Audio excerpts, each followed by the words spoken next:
Zarzosita, tradicional acompañante de Don Evaristo Corral y Chancleta, o simplemente Don Evaristo. Personaje principal de las obras teatrales Estampas de mi ciudad. Se supone que el personaje debe representar lo que sería un hombre de clase media ecuatoriano, principalmente quiteño, empleado público y sufrido contribuyente, que trataba de aparentar una vida ficticia sin medio centavo en los bolsillos, deudor permanente, bohemio y tenorio. Estas estampas se presentaban a manera de sátiras y denuncias acerca de la casi trágica vida política de la nación ecuatoriana, que coincide en varios aspectos con la latinoamericana. Señalaba siempre o casi siempre a los quicuyos como responsables de la corrupción y abusos en el poder. El quicuyo, en sentido literal, es un manto de hierba perenne que se prolonga por tallos subterráneos y profusamente ramificada, con tallos rastreros superficiales con la raíz hacia abajo y hacia los nodos. En pocas palabras, el quicuyo es el equivalente a la hierba mala, que es capaz de crecer en donde sea y como sea. Además, es incluso capaz de crecer a través del pavimento si se descuida. Esta característica es lo que hace que Ernesto Albán Gómez, el actor que le da vida a Don Evaristo, lo compare con los metidos, o los entrometidos, que siempre están en el gobierno sin haber sido elegidos por el pueblo, pero ahí están, gobernando en la sombra y creciendo a costa de los impuestos que pagamos todos. La pregunta es, ¿cómo llegamos a este punto? ¿En qué momento terminamos envueltos en esta especie de novela tragicómica que parece nunca terminar? Mientras subo este video, incluso en medio de una pandemia y la complicada situación sanitaria actual, los escándalos de corrupción, no solo en el Ecuador, sino en varias partes del mundo, parecen formar parte casi normal de las primeras planas de los medios de comunicación regulares, así como de los medios digitales y de las redes sociales. Todos los días sabemos de sobreprecios en hospitales, en adquisición de insumos médicos y fármacos de forma irregular, contratos de obra pública con vicios delictivos, pautas publicitarias innecesarias, persecución, autoritarismo, fascismo. Incluso se supo de quienes obtuvieron carnés de discapacidad, no porque la tengan, sino solamente para obtener beneficios tributarios. Día tras día parece como que la gente va perdiendo la capacidad de asombro ante estos hechos.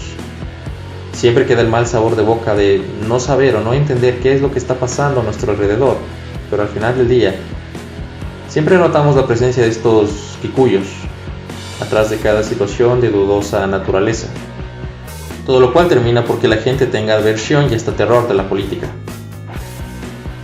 Lo más triste de todo es que los procesos electorales que, se supone, deberían ser la base o la esencia de nuestra supuesta democracia, ninguna elección parece cambiar las cosas en realidad. Sea izquierda, sea derecha, el resultado es el mismo. Y así, parece que nos hemos acostumbrado a esta nueva normalidad acerca de la forma de participar en los asuntos públicos de interés colectivo, como si secretamente estuviéramos sufriendo una especie de síndrome de Estocolmo con nuestros políticos captores, de los que estamos conscientes, no nos hacen bien, pero aún así siguen estando ahí, siguen siendo parte del gobierno y no dan señales de irse de momento. ¿Serán los políticos el problema? ¿Será tal vez que existe algo que podemos revisar más allá de quienes intervienen en la política? Tal vez sea necesario revisar algunas cuestiones para profundizar en el asunto, en un intento de entender el cuento de la patria. El cuento de la patria, de hecho, corresponde con el título de un libro escrito por Benjamín Carrión en 1973, que es descrito como un ensayo que revaloriza el mito de los orígenes nacionales del Ecuador. Existen quienes le dan valor histórico total al documento, mientras que también hay quien sostiene que es más fantástico que histórico. Sea como sea, existen muchos mitos originales del Ecuador que se enseñan en escuelas y colegios a nivel nacional, como si fueran hechos reales e indiscutibles. Entre otros, como el Reino de Quito, el Tesoro de Atahualpa o Atabalipa, luego escondido por Rumiñahui, o la heroica intervención de Abdón Calderón en la batalla de Pichincha en 1822, cuya recreación narrada haría palidecer a Chuck Norris o Mel Gibson. Por supuesto, no es mi intención determinar la veracidad o no de los hechos históricos narrados en aquella obra. Lo que intento más bien es poner de manifiesto esa estructura según la cual aceptamos vivir bajo un Estado de Derecho y su identificación, yo diría incluso apego, a la nación o a la patria, que se traduce en una relación de amor y fidelidad a la tierra donde se nace, así como los vínculos jurídicos y políticos que devienen de ella. Pero, ¿realmente es justo o apropiado que el hecho de nacer en un lugar determine una nacionalidad? ¿Un espacio específico de libre movilidad y de libre realización personal? Así como la obligación de pagar impuestos, entre otras cosas. Veamos. Según lo que sabemos con el aporte científico, el Homo sapiens habría aparecido hace alrededor de unos 2.5 millones de años aproximadamente, tomando como punto de inicio el Paleolítico o Edad de Piedra. Sabemos igualmente que los primeros seres humanos tenían un sistema de vida nómada, es decir, se agrupaban para viajar largas distancias dependiendo del clima, así como siguiendo las manadas de animales cuya caza fueron perfeccionando. Las únicas actividades económicas que el ser humano primitivo tenía eran la caza, la pesca y la recolección de frutos y plantas. Por supuesto, también sabemos que se refugiaban en cuevas y mantenían cierto tipo de rituales para la muerte. Mientras este sistema funcionaba, todo lo que se cazaba, pescaba y recolectaba era consumido por el grupo casi a diario. Al día siguiente la actividad continuaba y mientras seguían movilizándose a lo largo del planeta. Este ciclo de migraciones permanentes dentro del esquema nómada encontró su final con el advenimiento de la agricultura. Por supuesto, este evento no se produjo de forma simultánea en el planeta, sino que más bien se fue verificando por etapas, de acuerdo al continente. Así, sabemos que la agricultura aparece una vez que las personas plantaron hierbas por sus semillas o granos en el cercano oriente, en Guangdong en China y en Latinoamérica, así como verduras de raíz en Perú e Indonesia. Por otro lado, en Egipto e India, los desarrolladores de la siembra y cosecha hidráulica de plantas aparecieron también.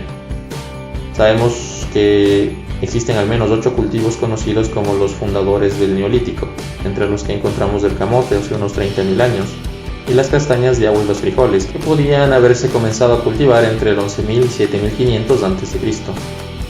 Dicho esto, ¿cómo influye la aparición de la agricultura y por supuesto la ganadería en ese sistema nómada del que hablábamos?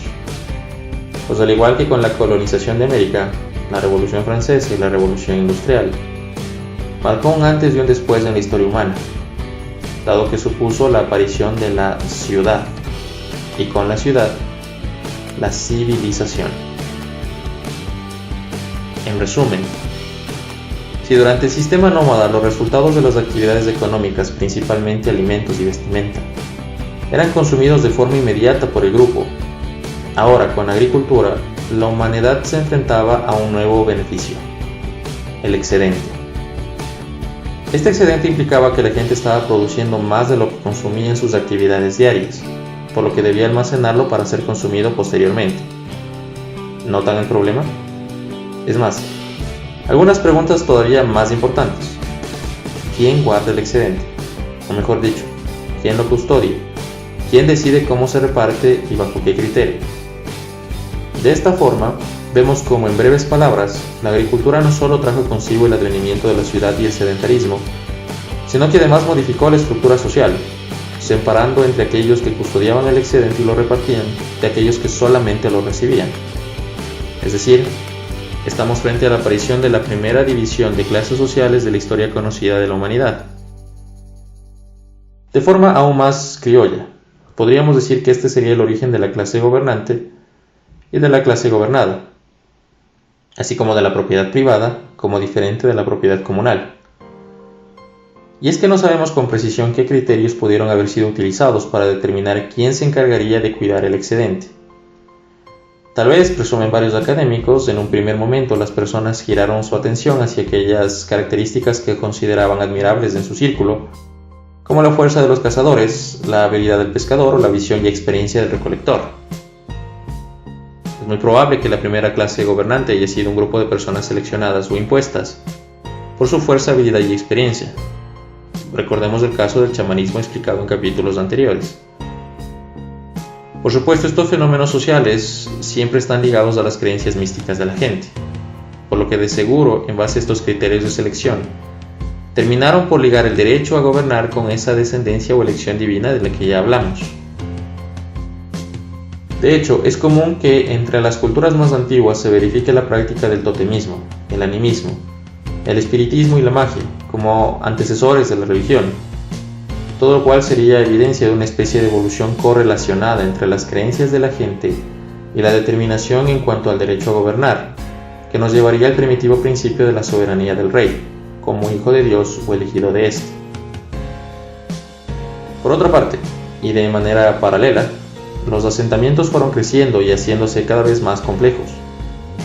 En materia histórica existe cierto nivel de acuerdo entre los expertos en la materia sobre que los asentamientos humanos más antiguos se verificaron en la Mesopotamia, o tierra entre dos ríos, del árabe Bilad al-Rafidain, que es una zona del Oriente Próximo, ubicada entre los ríos Tigris y Éufrates, ríos que son nombrados de la Biblia, sobre lo que conversaremos en la próxima parte. Hemos llegado al final de esta parte. Si te gustó el video, por favor dale like y compártelo. Suscríbete a mi canal y escríbeme en los comentarios para enriquecer este trabajo. Tu opinión es importante. Recuerda, conocer es poder y el poder construye justicia.